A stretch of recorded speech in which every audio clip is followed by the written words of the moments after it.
అనేక జనం వస్తున్నారు స్వామివారి దగ్గరికి. ఉపదేశం ఇమ్మని అది ఇమ్మని అని చెప్తూనే ఉన్నారన్నమాట. కాబట్టి నాకు ఈ గౌరవ సన్మానాల్లో ఏమాత్రం నా మనసు తగ్గడం లేదు. భగవత్ పరమశివైందన్నమాట. ఎట్లా భగవంతుని విడిచిపెట్టి ఇంకో పని వద్దు, రామ కృష్ణ అని అట్లాంటి భావంతో ఉండదన్నమాట.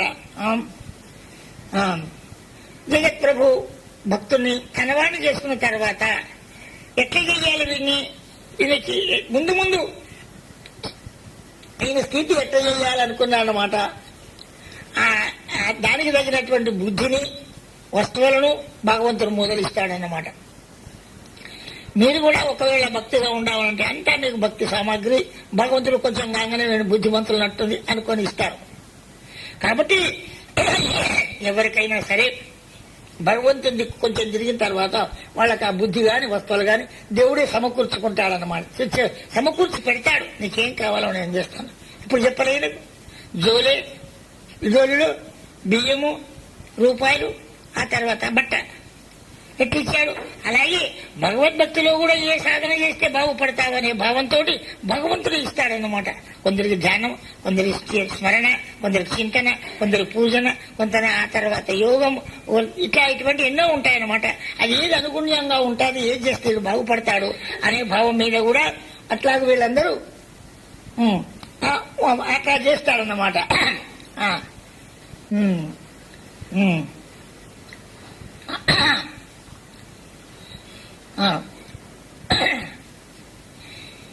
ఈ నారాయణ గారికి ఎందుకైనా దేవుణ్ణి ఏమో చెప్తాననేటోళ్ళు గాని, ధనం ఉండేటోళ్ళు గాని, ఆ తర్వాత పరమార్థ పద్ధతులు తెలిపేవాళ్లు గాని ఎవరు గాని వీరికి లేరన్నమాట. సమకూరలేరన్నమాట. లేకుండ్రి కానీ ప్రతి విషయం బోధింప పరమాత్మ పరమ జోక్యం తీసుకొని ఉంటున్నాడు. అన్ని విషయాలు నేనే చేస్తారా నీకు, ఎందుకంటే నువ్వు భక్తి చేస్తున్నావు కాదు. ముందు నీకు ఏం కష్టం కాకుండా అందరికీ మేలయ్యే పని నేను చెప్తూనే ఉంటాను. కాబట్టి అన్ని నేనే చేస్తాను. గురువుని నేనే అవుతాను, మహాత్ముడిని అవుతాను, జగత్పతిని అవుతాను, వాతావరణం కూడా నీకు అనుగుణంగా చేస్తుంది. ఇవన్నీ చెప్తున్నాడు అన్నమాట. కాబట్టి ఉపదేశం, మహావాక్యం ఉపదేశం ఇవ్వాలి. మహావాక్యం అంటే పెద్ద తరగతిలో ఉండేటువంటి వాక్య ఉపదేశం చేయాలి కదా. జగన్నాథుడే వీరి కళలో వచ్చాడనమాట. వచ్చి ఏమంటే తనేమిటి భగవంతుడు అంటే ఒక రాంబాబా మహారాజు గారు అనే పేరు మాణిక్య ప్రభు యొక్క అంశ స్వరూపులై ఉన్నవాడు. మాణిక్య ప్రభు ఉంటుంది కదా ఇక్కడ మహారాజుల అట్లా కూడా అటువంటి అంశ స్వరూపులై జీవన్ముక్త మహాయోగి, బతికున్నప్పుడే ముక్తుడైనటువంటి యోగి, రాజాదిరాజ బిరుదాంకితులు అన్నమాట. ఆయన రాజాదిరాజ అనే బిరుదాంకితులై ఉంటారన్నమాట. అంగడిపేటలో ఉంటారన్నమాట. ఆయన నేనే గోచరించి కనపడి మహావాక్య ఉపదేశం చేస్తున్నాడు. మహావాక్య ఉపదేశం చేస్తాను ఆయన నీకు అన్నాడన్నమాట. ఎందుకంటే భగవంతుడి కృప కలిగితే ఎట్లాగో బాగు చేసుకుంటాడు. కానీ అంత దూరం దాకా మనం ప్రయత్నం చేయాలి. ఎట్లాగా పతంగి ఆడేటోళ్ళు ఉంటారు కదా, ఒక్కటితో రాదన్నమాట. వాటిని పట్టుకుంటే మీకు ఎగరేయాలి, వీడు గుద్దాలన్నమాట. 2-3 మాటలు చక్కెర తిని మీకు దాకా ఒక కింద పడుతుంది అన్నమాట.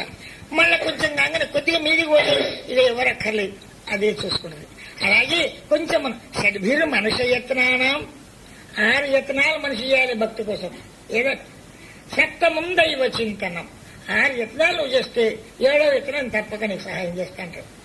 మనం 6 యత్నాలు సంసారం గురించి చేస్తాం కానీ సర్వీసుల గురించి చెయ్యమన్నమాట. కాబట్టి నీకు మహావాక్యోపదేశం ఎట్లా చేయాలనుకున్నాడనమాట. నాయన స్వప్నాలు వచ్చి చూడు నాయన ఇట్లా వేలైతే చెప్తున్నాడనమాట. సత్ అంటే ఎందుకైనా ఆ తర్వాత తత్వం అసి అని పెద్ద మాట. ఇది ఉపనిషత్తు మాట. తత్వమసి, నేను వేదాంతాలు చెప్పేది లేని కానీ చెప్తున్నా, వచ్చిన కథ వచ్చినప్పుడు చెప్పాలన్నమాట. తత్వమసి అని ఉన్నది. అదంతే అహం బ్రహ్మ తత్వమసి అట్లా ఇవన్నీ 4 వాక్యాలు ఉంటాయన్నమాట. ఏదాని అర్థం ఒక్కతూరు ఉంటాయన్నమాట. మీకు అక్కడ అర్థమైతే కాబట్టి తత్వం అసి అనేటువంటి మాటల్లో ఏమంటారు ఇకేనా, అవిద్యోపాధికమైన పరిచ్ఛిన్న జీవచిత్త చైతన్యము నీవు అయ్యి ఉన్నావు అంటాడు. మీకు బాగా మనసును పట్టదు, నాకే మనసును పట్టదు, మీకేం చెప్తాను. ఈ భాగత్యాగ లక్షణాలన్నమాట. తోడు మందలి ఇదోపాధిని అంటే పదమండలి విద్యోపాధిని పరిహరించి అసి అంటే తత్వం అసటి ఉట్టగా చెప్పాలంటే నేను నీ వాడిని అయినాను. నేనంటున్నాడు ఏమంటాడు చెప్పి తత్వం అసి అనే అర్థం ఉన్నదన్నమాట. అనే అర్థాన్ని బోధన పడుతుందన్నమాట. సంశయం లేదని ఇట్లు విపులముగా అభినయించి దివ్య తత్వోపదేశం చేశాడన్నమాట రాంబాబా గారు. ఇట్లా వేదిక కళలో గావించారు. ఈ మహా వాక్యోపదేశం వల్ల భావి యతరాజాశ్రమం సౌభాగ్యం కదా. ఎందుకు ఇక్కడ ఇప్పుడు ఉపదేశం చేసినాడంటే కాను నువ్వు పెద్ద మహాత్ముడు అవుతావు, సన్యాసి అవుతావు అని భావం అన్నమాట. ఇప్పుడే నీకు అన్ని సరుకులు ముందర పెడుతున్నాను. రాను నువ్వు మహావాక్య ఉపదేశం తీసుకునేంత యోగ్యుడు అయిపోతావు అన్నమాట. దిగే తత్వోపదేశం అని ముందుగానే నీకు ఇవన్నీ ఉపదేశం ఇస్తున్నాను. నీకు ముందు భావం ఏమైతావు, యతరాజు అవుతావు. ఎట అంటే సన్యాసిలో రాజు అయ్యేంత మహాత్ముడు అవుతావు. కాబట్టి ఇప్పుడు అది ముందు కావాల్సింది కాబట్టి నేను ఇప్పటి నుంచో చెప్తున్నానని ఆ భగవంతుడు అట్లా చెప్పిస్తున్నాను. గంభీరమగు నిర్మయం కూర్చున్నాం. ఇది అందుకొరకు చెప్తున్నా. ఎవరికి ఎరకుండా సామాన్యం. భగవంతుడు ఎవరికి ఏం చేస్తాడో ఎవరికి ఏం తెలియదండి. నువ్వు ధర్మంగా మెదిలితే చాలు. రెండే పనులు, ధర్మ ప్రవర్తన, భగవత్ చింతన. రెండు పనులు నువ్వు చేసుకోపోయి ఇంకెక్కువ పనులు ఏం చేయకు. అట్లాగే నేను భగవంతుని వాడిని, భగవంతుడు నా వాడు. ఈ రెండు మాటలను పట్టుకోండి. నేను భగవంతుని వాడినా అంటే నీకెవరితో అసలు ఇంకేమంటే నేను నేను ఇప్పుడేమంటే నేను భగవంతుని వాడిని కలగదనే భావం ఉంటే చాలు. నేను భగవంతుడు అని నమ్మకం ఉంటే చాలు. ఏమైనా రెండు మాటలు పట్టుకోండి. ఇంకా ఏమి హాయిగా విమానం వచ్చింది తీసుకుపోతాదన్నమాట. అంత మంచిగా ఉండదని ఇట్లా పెరుగు చిలికినట్టు అన్ని మాట చెప్పి హృదయమున అర్థమైనది. ఎందుకంటే ముందు ఈయన సన్యాసి కాబోతాడు, అప్పుడు అర్థమవుతుందనే భావంతో అంత వివరంగా చెప్పారన్న. సాక్షాత్కార లాభం కాదని అవుతుంది తర్వాత అయితేని దృఢమో మహావాక్యమును మననం సల్పి చేయమన్నారన్నమాట. అట్లా చేస్తున్నాడు. అఖండ కృష్ణ భక్తులు భజన. మొన్న చెప్పిగా నిమ్మొన్నటి దాకా ఎక్కడ భక్తుండే, రామ భక్తి ఉండే. ఇప్పుడు నేను చెప్పే దాంట్లో అది రామభక్తి పోయి ఏమైంది, కొంచెం కృష్ణుని భక్తిలో అయిందను. రాముడంటే ధర్మో విగ్రహవాన్ ధర్మ. రాముడు ఎటువంటి వాడు, రామో విగ్రహవాన్ ధర్మ. ధర్మంగా నడవాలి. నడవకపోతే రాముని గుళ్ళు ఎవరుంటారు? ఆంజనేయుడు గుర్తుపడుతుంటాడు. ఏమో షష్ఠి ఎందుకు ధర్మం చేసినా ఉంటాడు. కృష్ణుడు అట్ట కాదు. వీరి మీద వాడ కొడతాడు, వాడి మీద వీడ కొడతాడు, గోపికలను గోపాలకం చేస్తాడు. ఇక ఆయన దగ్గర కొంచెం సాగుతుంది అన్నమాట. అది కాక అందుకొరికే అనేక జన్మల్లో మునీశ్వరులందరూ తపస్సు చేసి దేవుడు కనపడకపోతే ఏమయ్యా ఏం చేస్తామంటే కృష్ణావతారంలో మీరు రండి, అందరితో మీకు సరసల్లాపాలు ఆటలు పాటలు దుంకుతా ఎగురుతారంటే ఆ మహత్వులందరూ గోపికల్లాగా వచ్చి కృష్ణావతారంలో వచ్చారనమాట. అందుకొరకే ఎప్పుడు వాళ్ళకు ఆటలు పాటలు దుంకుడు ఎగురుడు బాగా సంతోషం. కన్నయ్య అట్లా అంటారు. సరే, ఈ విధంగా వీరు అట్లాగే భగవన్నామం చేస్తూ అదే ఇక్కడ చేస్తూ ఉన్నారన్నమాట. ఇట్లా అది అర్థం చేసుకుని ఇట్లా చేస్తూ ఉన్నారన్నమాట. ఏం చేస్తూ ఉన్నారన్నమాట. రాధాకృష్ణ జయ కుంజ విహారి మురళీధర గోవర్ధనధారి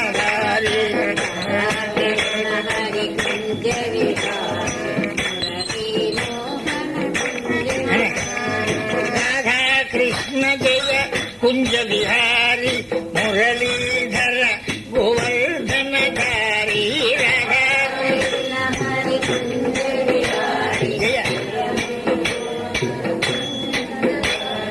రాధా కృష్ణ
భగవన్నామం చేస్తున్నారు, ఈ తత్వమసి వాక్యాలు విన్నారన్నమాట అని భగవద్రూప సాక్షాత్కారం ఉండట్లేదని చేస్తున్నాను కానీ నాకు అనుభవం రాలేదు. భగవంతుని దర్శించేటువంటిది సేవ, భగవత్ సేవ అమితంగా కావాలని బాగా బాధపడుతూ సేవ చేస్తున్నాను అన్నమాట.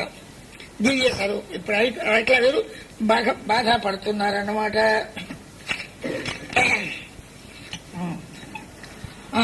ఏమిటి నారాయణ గారు ఒకసారి నమిలే అనే గ్రామానికి పోతున్నాడన్నమాట.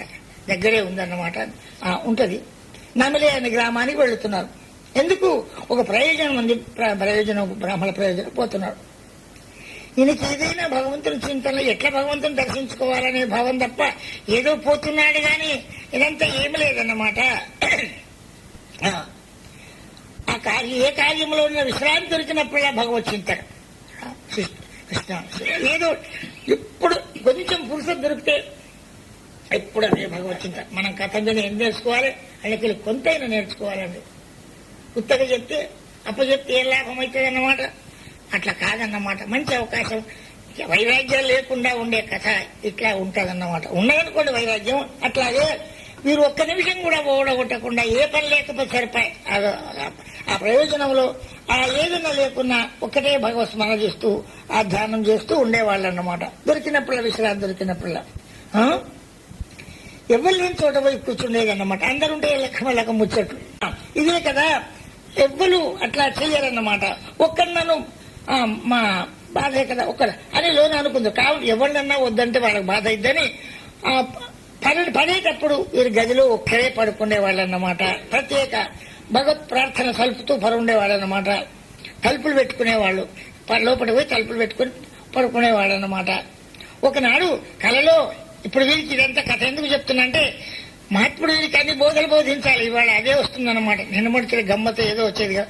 ఎందుకైనా ఆయన కన్ని ఆధ్యాత్మిక ప్రయాణం ఉండే సన్నాహాలన్నీ బోధించాలి. మరి ఈయనకి ఎవరు బోధించడం లేరు, అడగడు, ఇంకోళ్ళతో సంబంధం లేదన్నమాట. ఆ కళలో ఒకనాడు ఒక యోగిరాజు వేషంన దివ్యపురుషుడైన భగవంతుడే వచ్చి నారాయణ గారిని కూర్చునిబెట్టి పన్నోడిని లేపి లేవు కూర్చునిబెట్టి యోగ సాధనలకు, ధ్యానధారణ, ప్రత్యాహార ఆరాధనలకు, సిద్ధాసన ధ్యానాలకు అభినయపూర్వకంగా తాను చూపించి ఇట్లా యోగం చేయాలి, ఇట్లా కూర్చుండాలి, ఇట్లా అని అన్ని విషయాలు ఆయన లేపి చెప్పాడనమాట. శాస్త్రరూపకంగా చూపించి యోగ లక్షణాలను నిరూపించి వివరించను అన్ని చెప్పాడనమాట. మరో దినంలో తెల్లారి రాత్రి మళ్ళొచ్చారు. ఆ దివ్య పురుషుడే మళ్ళొచ్చి ఆ తర్వాత కర్మ భక్తి జ్ఞానం అంటుంటుంది. లోకంలో ఎక్కువ యోగం కూడా ఉంటుంది అనుకోండి. ఆ కర్మ ఆ ప్రకారములని ఎట్లా కర్మ చేయాలి,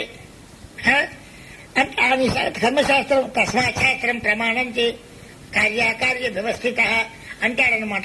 కర్మశాస్త్ర ప్రకారం ఎట్లా చేయాలి అనే విషయాలని మరొక రెండో రాత్రి అట్లా చెప్పిపోయినారనమాట. ఈ రెండు చెప్పాను కానీ నాకు తృప్తి చేయలేదని ఆ భగవంతుడు అనుకొని ఆ దివ్య స్వరూప ప్రాప్తికై పరితపిస్తూ శ్రీవారి దివ్య హృదయం కనుకొని ఇంకా ఈయనకు తృప్తి లేదు, బాగా ఇంకా కావాలన్నది కాబట్టి ఆ దివ్య పురుషుడు మూడవ నాటి రాత్రి కూడా వచ్చి మహాప్రేమతో శ్రీవారిని నెట్టి జ్ఞాన సోపానాలను తెలిపాడు. జ్ఞానం అంటే ఏమిటి, ఎట్లా ఉండాలి అనే దాని మీద అట్లా జ్ఞానం అంత విషయం అంతా చెప్పాడన్న సోపాన సంతలన్నీ ఎట్లా చెక్కాలి అట్లా చెప్పారనమాట. బోధించి నిర్వికల్ప సమాధి వరకు చవి చూపించను. ఇవి నిర్వికల్ప సమాధి ఇట్లాగా ఉంటుందన్నమాట అని రుచి చేయించాడన్నమాట. ఇట్లు నిరూపించి శ్రీవారిని గురించి భయం లేదు, నాయనాయిగా నువ్వు భయపడకు, నారాయణ నువ్వు భయపడకు అని చెప్పవలసిందంతా చెప్పి ఇట్లా భక్తిలో నువ్వు పోయే మార్గం ఇది అని చెప్పవలసినంత చెప్పి భయపడకమని దివ్య పురుషుడు అభయమేది నీకేం భయం లేదు, నేను నా నాయన అని చెప్పి మాయమైపోయినాడన్నమాట. అతడి ఇంతటి ప్రభుదయకు సంతసమున పొంగుతుండ్రి. అబ్బా, దేవునికి నా మీద ఎంత దయ ఉన్నదండి. ఏ గురువుతో లేదు, ఎవరితో సంబంధం లేదు, అన్ని తానే గురువై ప్రచారకుడై ప్రభుడై తండ్రి ఎంత తానే. అబ్బా ఎంత అని చాలా ఆనందపడుతున్నాడనమాట. తెల్లవారు నుండి వీరు ఆ దివ్య పురుషుడు బోధించినటువంటి అర్థం కలిగినటువంటి దాన్ని మననం చేసుకుంటూ అవిచ్ఛిన్నముగా గావింపుతుంది అని ఎట్లా చెప్పిండో ఆ విధంగా మనం చేస్తూ అట్లా నడుస్తూ ఆచరిస్తున్నాడు అన్నమాట. స్వప్నగత దివ్య పురుషుడు పరోక్ష జ్ఞాన విషయం అంతా అన్వయించి చెప్పాను. జ్ఞానం అన్న పరోక్షం అనేటువంటి భగవంతుడి యొక్క జ్ఞానం అంతా కూడా సమన్వయం చేసి చెప్పాడనమాట. కానీ పరోక్షం అంటే ఇక్కడ చేయాలి, అపరోక్ష జ్ఞానం అంటే తర్వాత నా పరిస్థితి అవుతుంది. కాబట్టి ఆ అపరోక్షానుభవం కలగాలి నాకు, అంటే ఆలోకంలో ఆ భగవంతుని అనుభవం కలగాలి. ఇంకా అది శాంతి లేదన్నమాట. పరోక్ష జ్ఞానం చెప్పారు కానీ అపరోక్ష జ్ఞానం కూడా నాకు కావాలి అనుకొని అట్లాగా అపరోక్ష జ్ఞానం కొరకు బాధపడుతున్నాడు, శాంతి కాలేదన్నమాట. మనం లోకంలో ఎన్ని లక్షలున్నా ఆయన 30 లక్షలు కదా, నాకు 25 ఉన్నాయి. ఈ ఆశ నా భక్తి ఎంత ఉందని ఒక్కడు చూసుకోడు. ఆయన గంత భజన చేస్తాడు, ఈయన గింత భక్తి చేస్తాడు, ఈయన గంత దానం చేస్తాడు, ఈయన ధర్మంగా మెదులుతాడు, ఈయన ఒక్క పాపం చేయడు అనుకోడు. పాపం చేయాలి పైసా మళ్ళా ఇంకా అనుభూతి రాలేదని శాంతిగా లేకుండా ఉందన్నమాట. ఒక్కసారి ఇదివరకు చాలా కాలం నుంచి ఉంది కాబట్టి ఇప్పుడు ఒక్కసారి వీరు తన వెంట ఎవరు రాకుండా చూసుకున్నాడు అన్నమాట. ఎవరుంటే ఒకటి భక్తిలో పనికిరాదన్నమాట. చూసుకొని ఒకరే గ్రామం వెలుపలగల నదీ ప్రాంతంలో విడలి, నదీ తీరం ఉంది, అక్కడ చెట్లు ఉన్నాయి, అట్లా పోయినాడు. పవిత్ర స్థలం వెతికి ఒక మామిడి చెట్టుకు వేరు పైన కూర్చున్నారన్నమాట. కూర్చొని తీవ్ర పరమార్థ విమర్శగా, ఇట్లా నేనేం చేయాలి, ఎన్నాళ్లకు నాకు దర్శనం ఇచ్చేది, ఇట్లా నా కాలం అంతా గడిచిపోతే నేనేం పాపం చేసినాను, నాకెట్లా, నాకైతే ఏమిటి, ఇంతలోనే మృత్యు వస్తే ఎట్లా అని ఈ విధంగా నీవు ఎంత పెద్దవాడు, ఎంత దయామయుడు, ఇంతమందిని ఏమేమో అనుకుంటూ విమర్శ సాగించుకుంటూ ఆ చెట్టు మామిడి చెట్టు ఏరిపైన కూర్చున్నారు. తీవ్ర పరమార్థ విమర్శ సాగించున్నారు. మహావేదనతో వీరు తవ్వేకల ఒక్క ఆవేదనతో ఏడుచుకుంటూ ఏం చెయ్యాలి, కాబట్టి భగవంతుని కొరకు ఎంత ఏడవాలి, అంటే భగవంతుడుగా ఈయన చూస్తుంటే తాను దాచి ఉండేటువంటి మరుగు ఏదైతే తాను దాచి కనపడకుండా అట్లా ఉండేటువంటి ఏ మరుగు ఉన్నదో పాపం వీడు బాగా ఏడుస్తున్నాడు, బాగా బాధపడుతున్నాడు. ఏదైనా అత్యద్భుతై పుణ్య పాపై మీరు యాదించుకోండి, ఏదైనా పుణ్యం గాని పాపం గాని ఎక్కువైపోతే కలిగిపోతాయి. అంత దూరం ఎందుకు, ఛాయ్కు మీరు అట్లా పొయ్యి మీద పెట్టండి, బాగా మసాలా పెట్టండి, మూత పడగొడతాయి. అలాగే అత్యద్భుతై పుణ్య పాపై, పుణ్యాలు గాని పాపాలు గాని బయట పడ్డాయి అంటే అయితే దిక్కుమలితనం అని వస్తాయి, లేకపోతే మోక్షానికి కన్నా పోతాం, మహాత్ముడు అని అవుతారు. కాబట్టి ఇప్పుడు ఇది ఆవేదన అతిపోయిందన్నమాట. భవానంద స్వామి యొక్క నారాయణ గారి యొక్క ఆవేదన బాగా అయిపోయిందన్నమాట. ఇక వీనితో దూరం ఉండకూడదు నేను అనుకున్నాడన్నమాట దేవుడు. కొంచెం దగ్గరికి ఏదైనా అనుకున్నది చూపించాలి కదా. అఖండాత్మ స్వరూపాన్ని ఈయనకు దర్శింపజేయాలి అంటే ఎక్కడ చూసినా భగవంతుడే, ఎక్కడ చూసినా భగవంతుడే, అట్లాగా ఉండాలన్నమాట అని అఖండమైనటువంటి భగవన్నామ స్వరూపాన్ని చూపించాలనేటువంటి భావంతో ఆతురత పడ్డట్టు పాపం ఇంతకన్నా వెడుస్తున్నాడు కదా. ఎవరైనా సరే బాగా కొంచెం మా ఆవేదన పడితే భగవంతుడు కఠినుడు కాదు, దయామయుడు, మనమే కఠినం అన్నమాట అని ఆధారపడినట్లు అతి త్వరగా వచ్చి నారాయణ గారి విమర్శ పూర్ణ దృష్టికి ఎదుటగా చెట్టును ఆవేశించాడు. మంచిదనుకున్నాడు. మామిడి చెట్టు కింద కూర్చున్నాడు కదా ఏరు మీద, ఒక్కపారి ఆ చెట్టులకు ఆవేశించాడన్నమాట. వచ్చాగానే వెంటనే శ్రీవారికి ఆ చెట్టును అనుసరించి విమర్శగా అవుతుండదు. ఏమిటి ఇట్లా కనపడుతుంది ఈ చెట్టు అంతా ఇట్లా అనుకొని ఏమిటి కావచ్చు ఇట్లా అనుకున్నాడు. భగవంతుడు ఆ చెట్లు ఆవేశమైనాడు అంత ఇట్లా కనపడుతుంది అన్నమాట. ఆ తర్వాత ఆ చెట్లు భగవంతుడి యొక్క దివ్యాత్మ స్వరూపం అట్లాగా వచ్చి ఉన్నదన్నమాట. దివ్యాత్మ స్వరూపం అందులో కనపడుతుంది అన్నమాట. ఈయనకు ఆ స్వరూప సాక్షాత్కారంతా తాను కూర్చుని చెట్టునంత చెరుకున్న కట్టలేరు. ఆ భగవత్ యొక్క సాక్షాత్కారం అనంత, ఎంత 100 కోట్లు 1000 కోట్ల సూర్యుడు ఉదయిస్తే ఎంత వెలుగొస్తాడో ఒక్కసారి భగవంతుని యొక్క ముత్తం అంత కానుగు శివుందనుకో రావుందనుకో, భగవంతుని యొక్క కనుగొన కాలుగోరు ముత్తం అంతా ఎప్పుడు వస్త్రం కప్పే ఉంటుంది కాబట్టి మహాత్ములకు ఆ ముత్తం అంత కాలుగోరు ఇతర పడితే 1 కోటి సూర్య ప్రభాతుడు వెలుగొస్తాడన్నమాట. గంత పెద్దవాడు. మనం ఎంత ఈ జన్మలో ఎంత పొందాలి నిజమండి. ఈ లైట్లు ఈ బీట్లు ఈ సుఖము ఎంతసేపు ఉంటాము. ఎన్నాళ్ళు బ్రతికినా ఏమి సామ్రాజ్యం, కొన్నాళ్ళే కదా మాయ మనుష. మున్నాళ్ళ బ్రతుకుకై మురిసేవు తరిసేవు ముందుగా తెలుసుకో జీవా అంటారు. కాబట్టి ఆ దివ్య జ్యోతి అఖండంగా ఆ మామిడి చెట్ల దానికి అంతా కనపడుతుందన్నమాట. అట్లే ఒరిగాడు. ఏమవుతాడు? చక్కెర ఇదంతా బ్రహ్మ ఉత్తగానే చూస్తే మనం మెరిపోయాం. సూర్యుని 2 జాములప్పుడు సూర్యునే చూడక కళ్ళు మూసుకుంటాం. ఈ ఇంత సహస్ర కోట్ల సూర్యాల యొక్క ప్రభావంగా ప్రకాశం కలిగిన భగవంతుడు అట్లే ఒక్కసారి చూడొస్తుందా? అట్లా ఒరిగింది.